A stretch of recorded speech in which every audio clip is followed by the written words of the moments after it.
What if I told you the deadliest bomber in America's arsenal is older than your parents, maybe even your grandparents? A machine built with Cold War paranoia, hotel hobby supplies, and 1950s technology.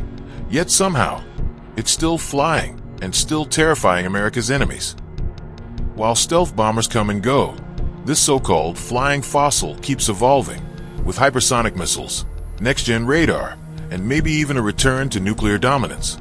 So how did a 70-year-old relic become more dangerous than ever? Let's find out. The 1950s were an era fueled by fear. The U.S. had barely finished celebrating victory in World War II when a new threat emerged: Soviet nuclear weapons. America needed a bomber that could fly faster, farther, and deadlier than anything that came before, and carry enough firepower to turn the Cold War into a smoking crater. If it ever came to that, the Air Force's first call. Boeing, the same company that built the legendary B-52 Flying Fortress and the massive B-29 Superfortress that helped end World War II. But this time, the mission was even crazier. The initial specs sounded impossible.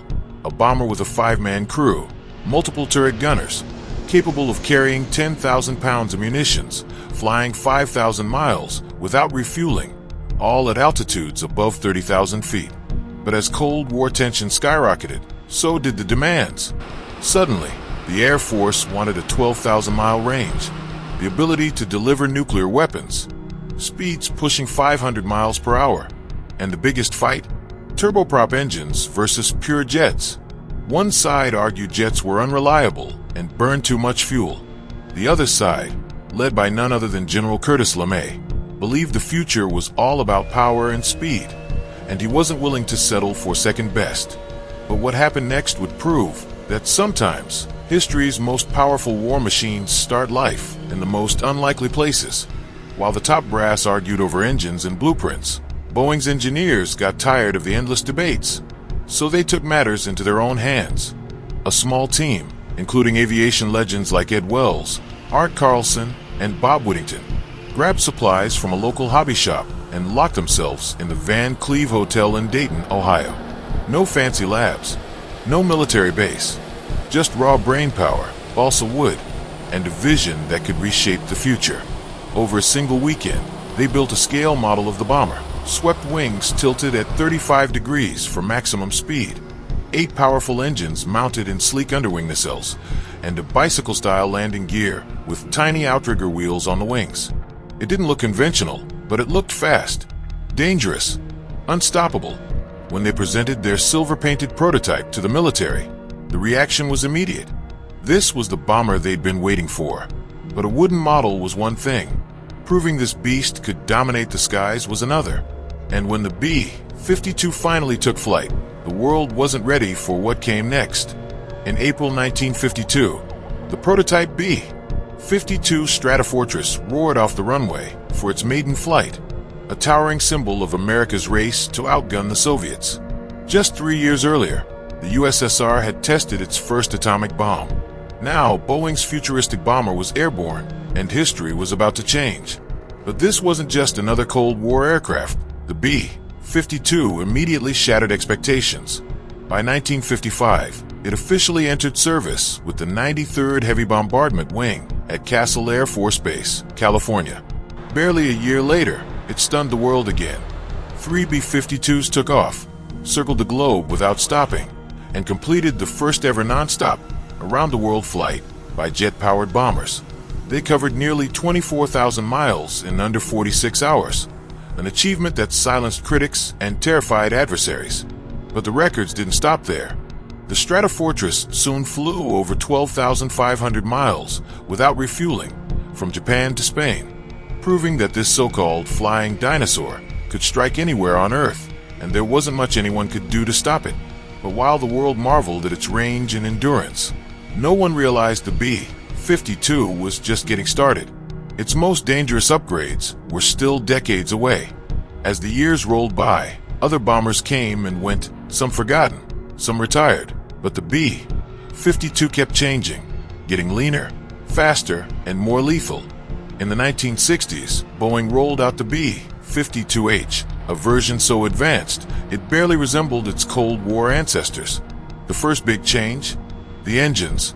Out went the aging turbojets, replaced by Pratt and Whitney TF-33 turbofans. They weren't perfect at first, plagued by reliability issues, but after the Air Force's hot fan program in 1964, those problems melted away. With the new engines, the B-52's top speed jumped to 650 miles per hour. Cruise speed hit nearly 500 miles per hour, and its unrefueled range stretched to almost 9,000 miles. But power wasn't enough. Survivability mattered too. The B-52H came armed with a brutal upgrade, a tail-mounted 20mm M61A1 Vulcan rotary cannon, capable of shredding anything that dared sneak up behind it.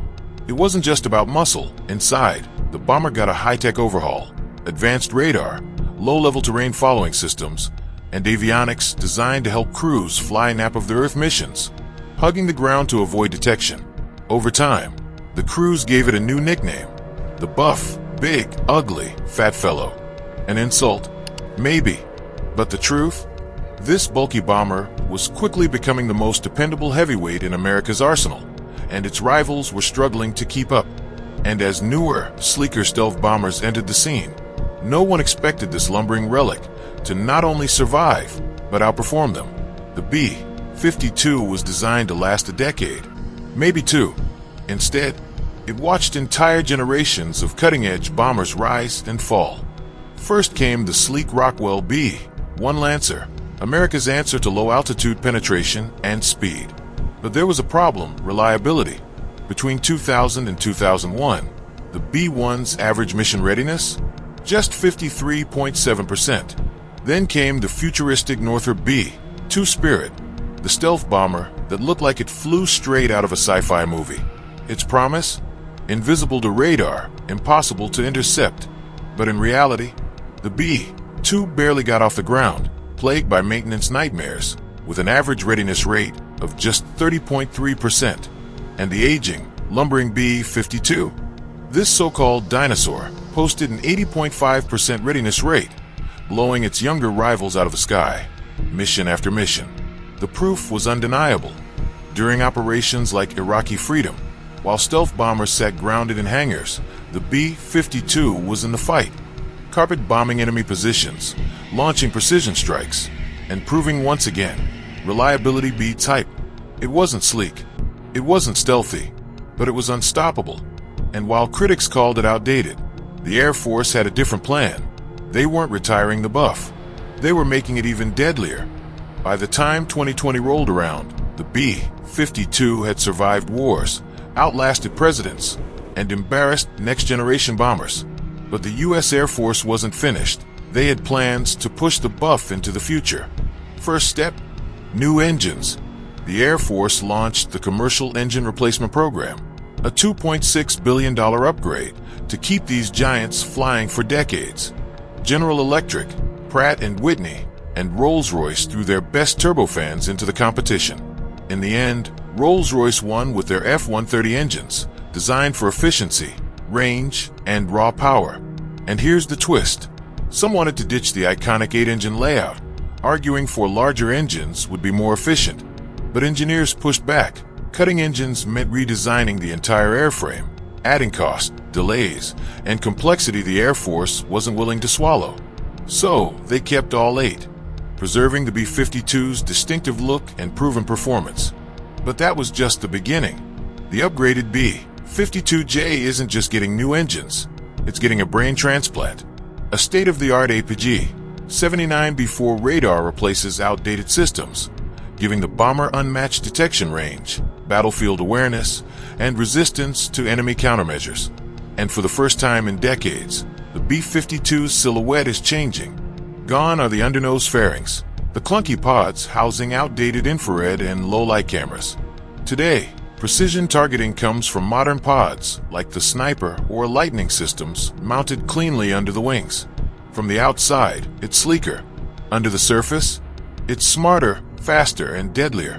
But the most shocking upgrade wasn't about radar or engines. It was about turning this relic into a platform for the world's most terrifying new weapons. As if a 70-year-old bomber wasn't intimidating enough, the U.S. Air Force is now turning the B B-52 into a hypersonic weapons platform and possibly bringing it back to the nuclear fight. It starts with her pylons, new hardpoints designed to carry a jaw-dropping 20,000 pounds of weapons per wing. These aren't just for bombs. They're for the next generation of hypersonic missiles, weapons that travel at over 5 times the speed of sound, nearly impossible to intercept. The most talked about, the AGM-183A Air-Launched Rapid Response Weapon, or ARRW. In 2024, the B-52H successfully launched an ARRW near Guam, proving even this so-called dinosaur can deliver cutting-edge hypersonic firepower. The program faced cuts and political battles, but make no mistake, the Stratofortress is being refitted for missions even stealth bombers can't touch. And now, talk of reviving its nuclear teeth is getting louder. Back in the day, B-52s carried up to 20 AGM-69 SRAM nuclear missiles. Later, the AGM-86 took over, but by 2010, the buff was stripped of its nuclear strike role. Not anymore. In summer 2024, whispers turned into headlines, with Congress pushing to restore nuclear capability to at least 30 of the Air Force's 76 B-52H bombers, set to be upgraded into the B-52J. The weapon of choice, the AGM-181 Long-Range Standoff LRSO missile, a stealthy, air-launched cruise missile capable of striking targets from extreme distances with devastating nuclear payloads. It raises one chilling question. Can a bomber first flown in 1952, older than color TV, outgun the stealth bombers meant to replace it? The Stratofortress isn't just famous for breaking records. It's been at the center of missions the public barely knows existed. During the Vietnam War, B-52s unleashed Operation Linebacker II, an 11-day bombing campaign that hammered Hanoi and Haiphong, forcing North Vietnam back to the negotiating table.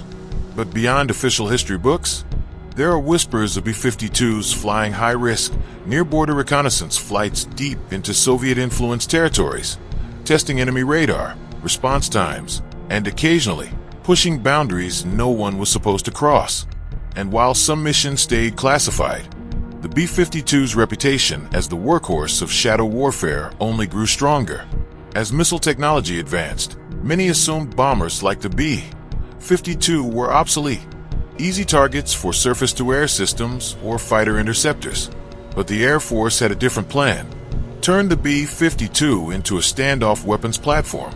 Instead of flying over hostile territory, the buff now launches missiles from hundreds, even thousands of miles away, including cruise missiles capable of sneaking under radar to obliterate targets.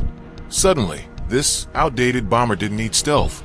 It had reach, and with hypersonic weapons, that reach is now almost unstoppable.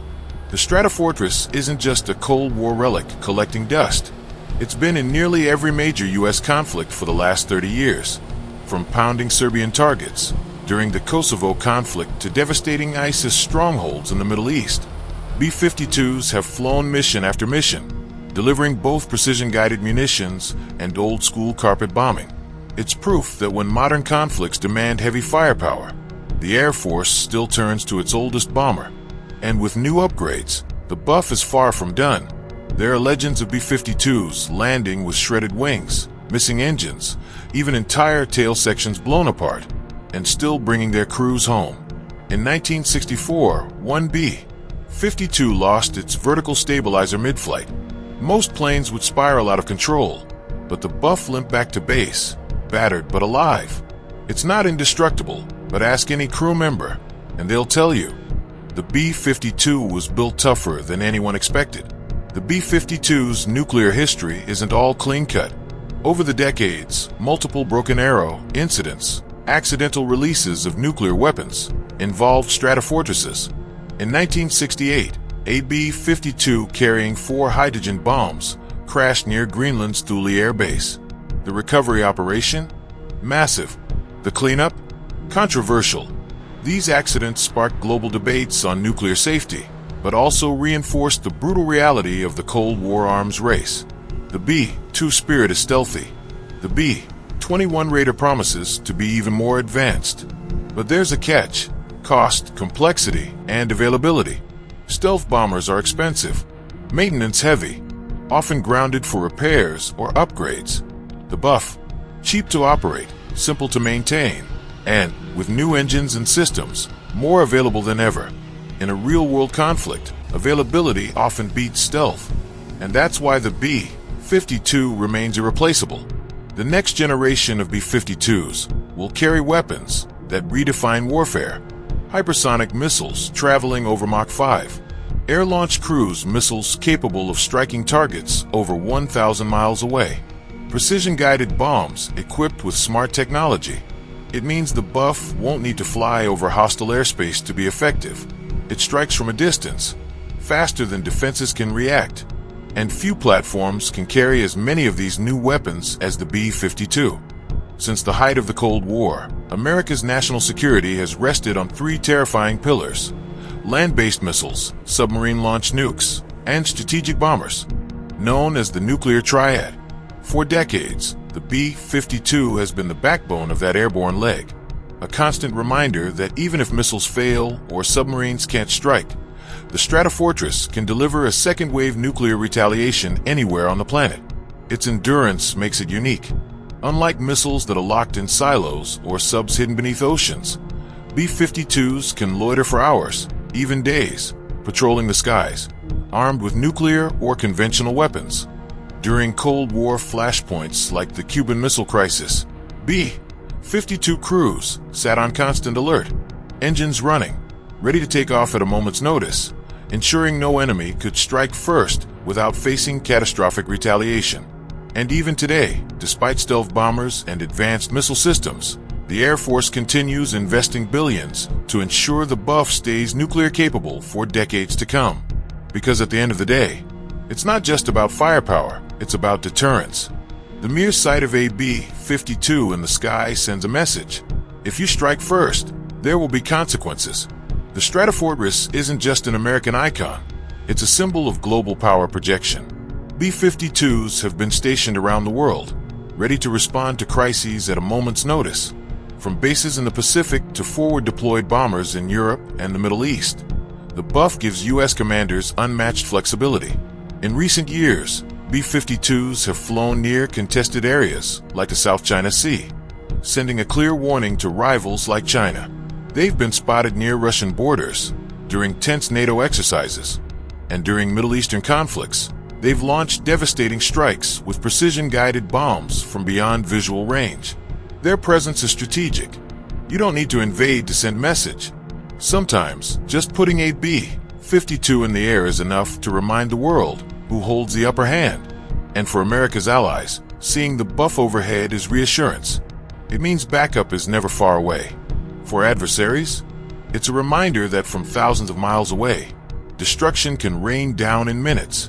The B-21 Raider, America's next-generation stealth bomber, is shrouded in secrecy, promising unprecedented levels of survivability, stealth, and precision. But behind the polished presentations and classified specs lies an uncomfortable question. Will the B-21 actually replace the B-52? Or, like the B-2 Spirit, will it struggle to fulfill its mission while the buff keeps flying? Here's the hard truth. History is repeating itself. The B-1 was supposed to replace the B-52. It didn't. The B-2 Spirit was designed to dominate, but its high cost, complex maintenance, and limited availability kept the buff in the fight. And now, as the B-21 prepares for deployment, the Air Force still invests heavily in B-52 upgrades, new engines, hypersonic weapons, advanced radar, even nuclear capabilities. It raises a wild possibility. The B-52 could outlive the very aircraft designed to replace it. In 2052, when the Stratofortress turns 100 years old, some predict it'll still be patrolling the skies, launching next-gen weapons, and rewriting military history yet again. So, will the B-21 truly dethrone the buff? Or will the world's most unexpected survivor continue proving why legends never die? Here's the wild part. The Air Force plans to fly the B-52 into the 2050s, maybe beyond. If that happens, this aircraft will have been active for nearly 100 years, longer than some countries have existed. Think about it. Pilots who flew the first B-52s would have never imagined their great-grandkids might one day fly the same bomber, upgraded with 21st century tech and weaponry. It's not just history, it's living proof that good design, upgraded smartly, can survive generations. Critics argue modern surface-to-air missiles like Russia's S-400 or China's HQ-9 could wipe out a B-52 before it reaches its target. But that's the beauty of standoff tactics. The buff doesn't have to come close. With long-range missiles, smart targeting pods, and real-time battlefield awareness, the B-52 can unleash destruction while staying far beyond the reach of modern air defenses. And hypersonic weapons? They shrink response times to near zero. There's a reason the B-52 keeps flying when newer, sexier planes fade into history. It's reliable, versatile, built like a tank, and with constant upgrades, it evolves, adapting to missions, tech, and threats no one predicted. Some call it outdated, others call it unstoppable. But one thing's for sure, the B-52 Stratofortress isn't ready for retirement. It's ready for the next war. For over 70 years, the B-52 Stratofortress has defied logic, critics, and even time itself. It survived the Cold War, outperformed stealth bombers, delivered more firepower across the globe than any aircraft in history, and now, it's evolving again. New engines, hypersonic missiles, stealthy cruise weapons, cutting-edge radar, and possibly a return to the nuclear triad. Meanwhile, the U.S. Air Force prepares to roll out the futuristic B-21 Raider, a stealth bomber built for the next generation of warfare. But here's the twist. While the B-21 is still in testing, the B-52 is already flying combat missions, already being refitted, and already making headlines. So the question isn't just how long the buff will fly. It's whether this so-called fossil is still the most dangerous bomber in the skies. What do you think? Will the Stratofortress outlast the B-2, maybe even the B-21? Or is its reign finally coming to an end? Drop your thoughts in the comments. If you enjoyed this deep dive into military history and cutting-edge tech, hit that like button, subscribe, and turn on notifications. We've got more insane stories just like this coming your way. Thanks for watching, and we'll see you in the next one.